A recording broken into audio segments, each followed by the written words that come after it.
Welcome to Test Prep Central. This is the TPC Texas Algebra 1 2024 Practice Set 2. And today we're going to be looking at released items from the actual 2022 assessment for the end of course exam Algebra 1. And if you have not already done it, go ahead and head over to Secondary Math Assessment Resources at Teacher Pay Teacher and download your free copy of the document that I'm referring to in this video. Once you've downloaded your Practice Set 2 document from Teacher Pay Teacher, you're going to scroll through. You'll notice the first 5 questions are given, and then right after that, the answer key for those 5 questions, along with their TEKS alignment. And then finally, the thing I want you to look at first is actually on the last page. This gives the alignment to the Texas STAAR Algebra 1 Spring 2022 assessment. We are going to be working these 5 items, item 12, 14, 15, 17, and 22 in the released Spring 2022 assessment. These are not the items in the practice set, but I have given you 5 additional items that are similar to these 5 items so that you can practice the skills that I'm about to show you in this video. To do these items, I'm going to be using the Texas version of the testing calculator from Desmos. And so you'll be able to use I'll show you some of the features in that calculator that are applicable to these items. So go ahead and click the link at the top of this page to go directly to the Texas STAAR Algebra 1 assessment. We are now looking at the actual release test from May 2022 for the STAAR Algebra 1 assessment. So I'm going to scroll down and we're going to go all the way to page 18. So let me go quickly to page 18 because this is the first item we're going to look at today. It's actually item number 12. This is a system of linear equations that are represented by a table and a graph, and then we're going to choose the 2 equations that matches that system. Before we do this item though, let's head over to Desmos and grab the calculator that we'll use on all of these items. When you go to desmos.com, do not use the graphing calculator on the main screen. Click on Math Tools, Test Practice, and then at the top, click on Choose Assessment and scroll down to Texas STAAR. We're going to start practice. This is the graphing calculator version we will use for all 5 items on our test today. On item number 12, the first thing we have is a line H represented by a table. To recreate that table, click the plus sign where it says Add Item and Table. So I'm going to type in the points that appear in this table.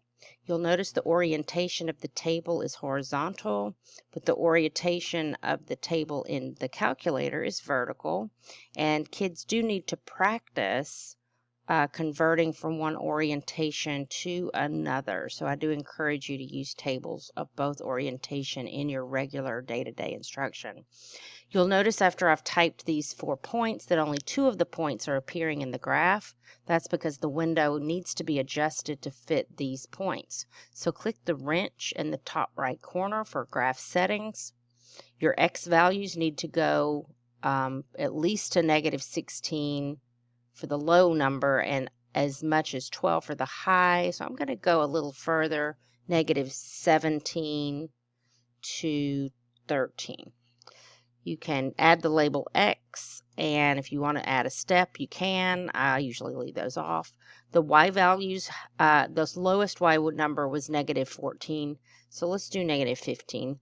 And the highest in this list was 7, so I'll go to 8. Okay, and now you can see all 4 of these points. Mine are in blue. So let's look at our first equation. The first equation that's here is y is equal to 4/3 x minus 5. And right away you'll notice this line is increasing. Well, the line in the graph is increasing. are decreasing, so it can't match J, and it clearly does not intersect any of these blue points. So this answer choice is incorrect. I don't need to check the other equation. Answer choice G also has a positive slope, so it's going to be increasing as well. So I know this answer choice can't work either. So I really don't need to check any of the other two, the second equation for either answer choice.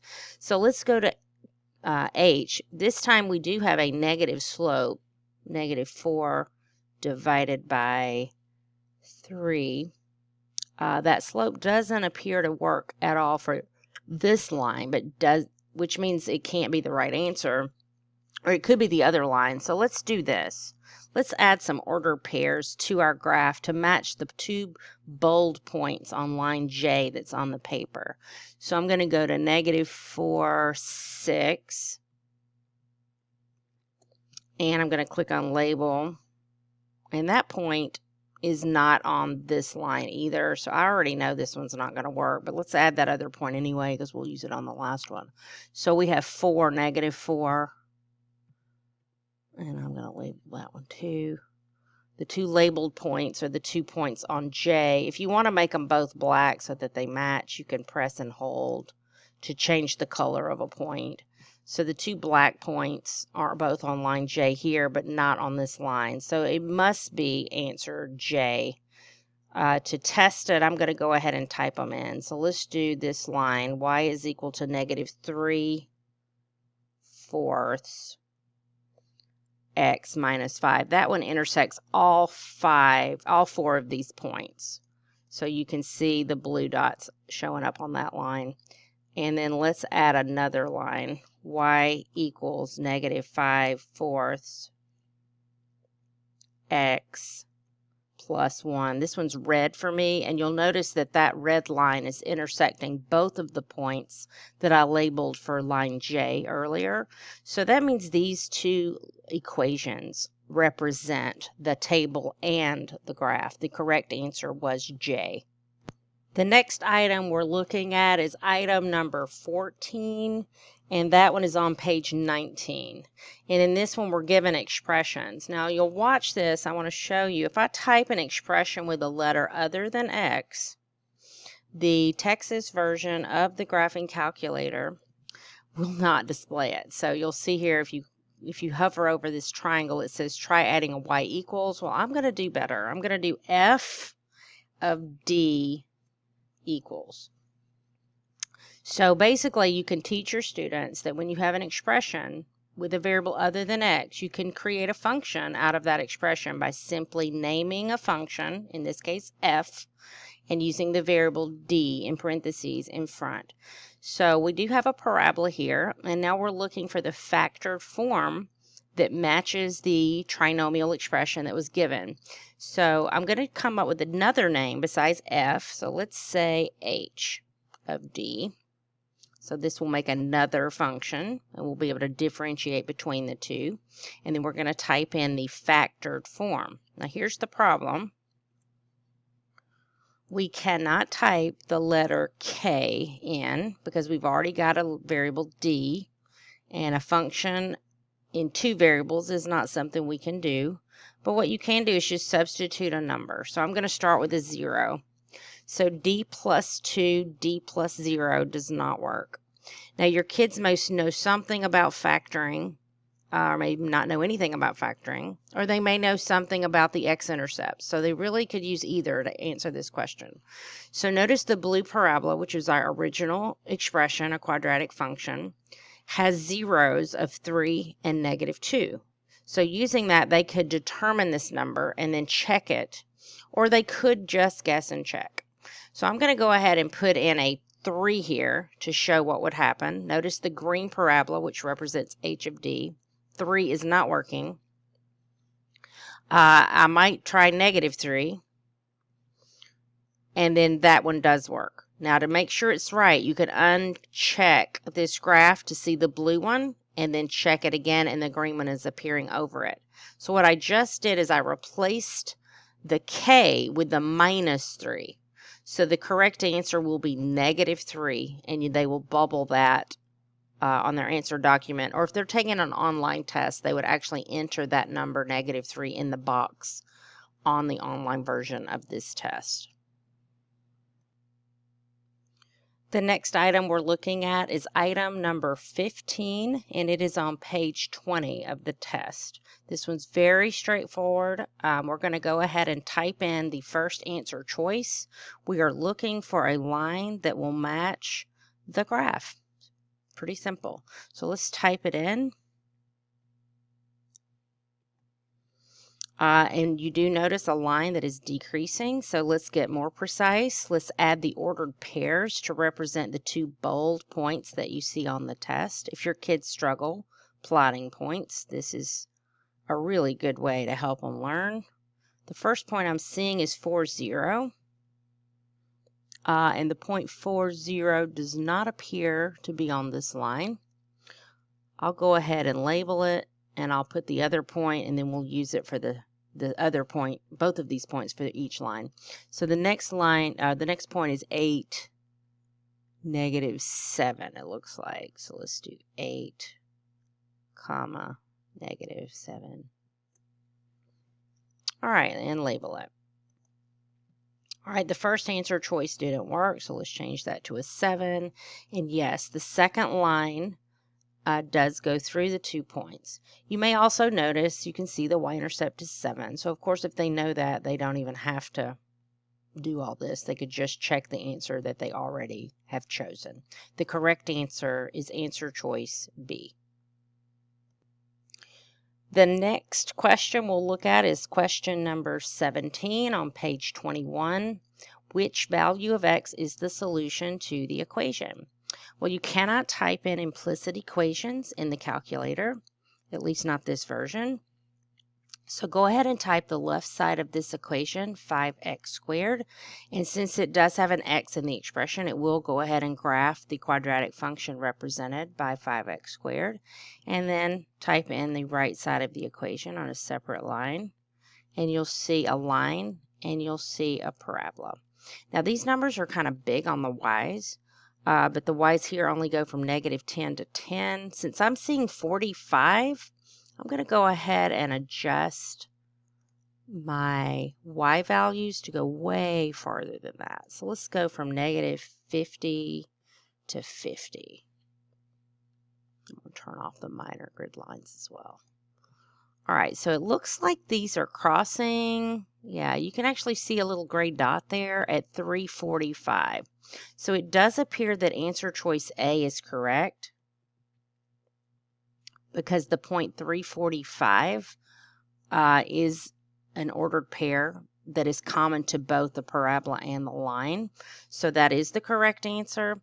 If you do -3, you'll notice it's way over to the left, and it's not going to intersect the parabola and the line in the same place, nor is -5. Now, +5, it's way up there.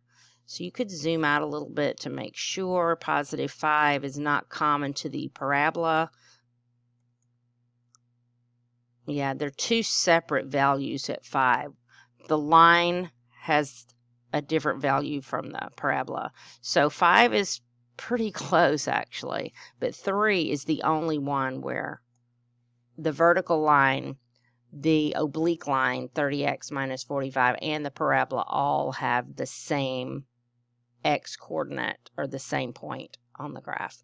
So the correct answer was answer choice A. The last question we'll look at is item 22, and this is on page 24.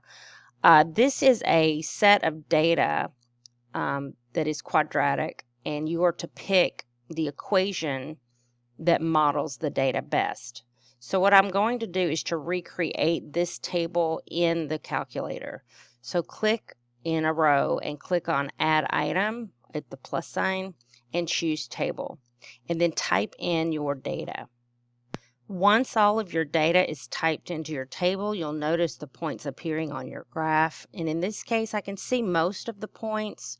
But if you want to click and hold the graph, you can pull it to the left, Kids on a Chromebook would use their trackpad to do this, so that is a strategy for adjusting your window without using the wrench.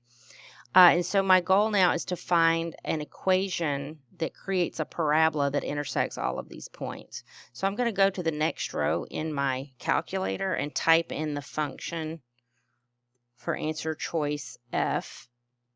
D of x equals 0.05 x squared plus 0.74 x, and that parabola is nowhere near this one. You'll notice answer choice G is almost the same equation except for the constant plus 9.17 that's at the end. So I went ahead and added that. Again, nowhere near these points. So that is not correct. Let's move on down to answer choice H, and that's 0.26 x squared minus 3.11 x, and that one is a perfect fit. So notice that parabola intersects all 6 points, data points that were in this table. So the correct answer was answer choice H.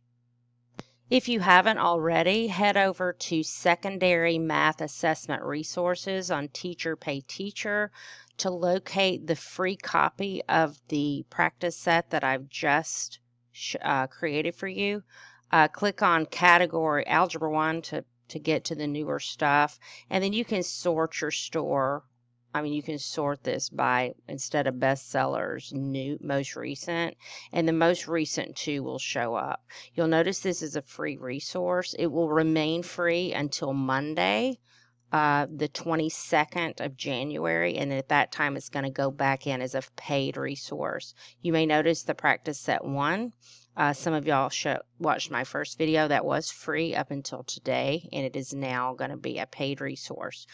So be sure to download your practice set 2 before next Monday and save that, and you can use that forever with your students, and there will be more coming. So I really encourage you to subscribe to my channel and click on notices so that you will not miss another practice set and you will not miss another video. Thank you for joining me. If you have any questions, feel free to leave a comment. Y'all have a great day.